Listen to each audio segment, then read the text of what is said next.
Well, hello everyone. So one of the questions that we get asked is, what do we do for power in our camper? So, the last several days we've been here parked on the beach. There's no power or water hookup or anything. So our power has to be provided by our batteries. Now, we have 810 amp hours of battery. And with the 810 amp hours of battery, we've got a 3,000 watt, what we call house inverter. And then we have, for our area over here, this unit has got its own 500 watt inverter that we used for the command center. Well, let's take a look at, let's see how well you can see this. Let's see, we got roughly 1,000 watts of solar coming in to charge the battery. We're using 800 watts of AC, and that is basically going to be the air conditioner unit up here that's running.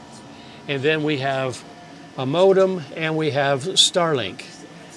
Then we have 200 right now of DC load, and the DC load is basically this fridge freezer, and then we have another big fridge freezer in the truck cab.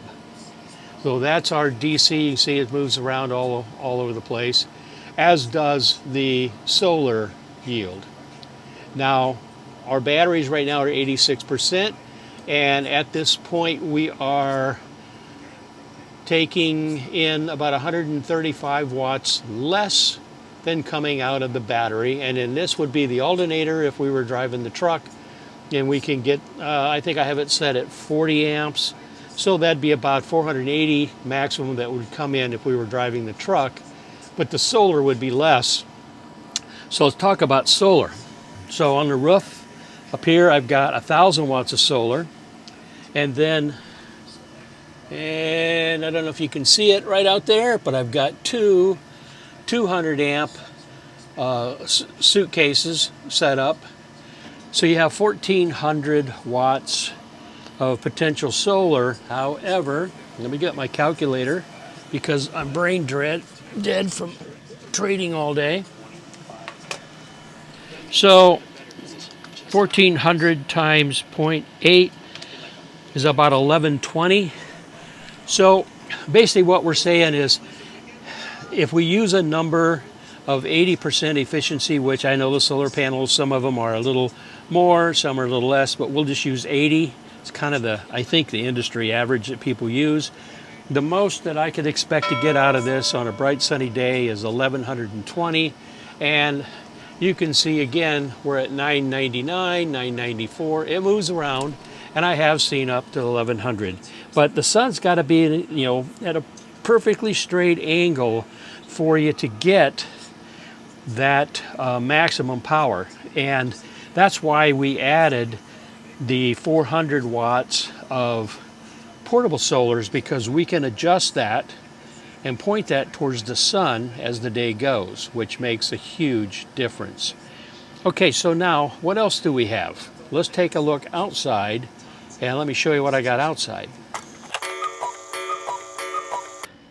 And here's our rig. I've got this blue line going up here. You can see a power line. And what I do is I like to put my truck, if the truck's going to sit, which this truck will not be started again until probably Tuesday morning.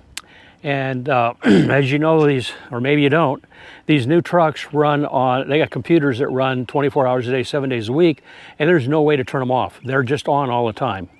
So I have a trickle charger that I hook up.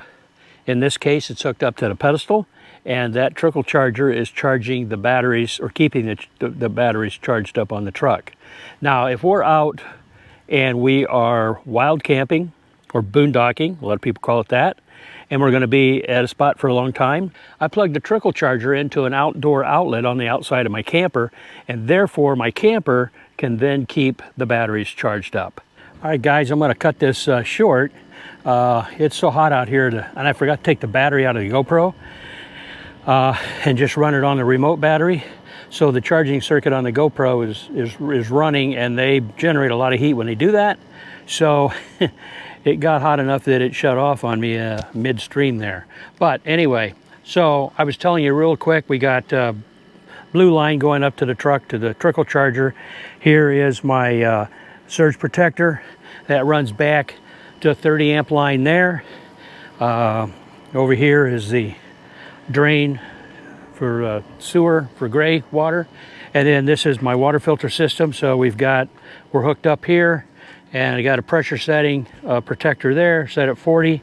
Here's our clear source filter system that goes up into the truck, and we're just using the water pressure and water from here, but it all goes through that filter system before it ever goes into the truck. So anyway, I'm going to end this video. It's time to get in and it's time to cook lunch, and as you can see, I'm sweating bullets, if that makes sense. I'm sweating something. I'm not sure they're bullets, but I'm sweating because it is so warm out here.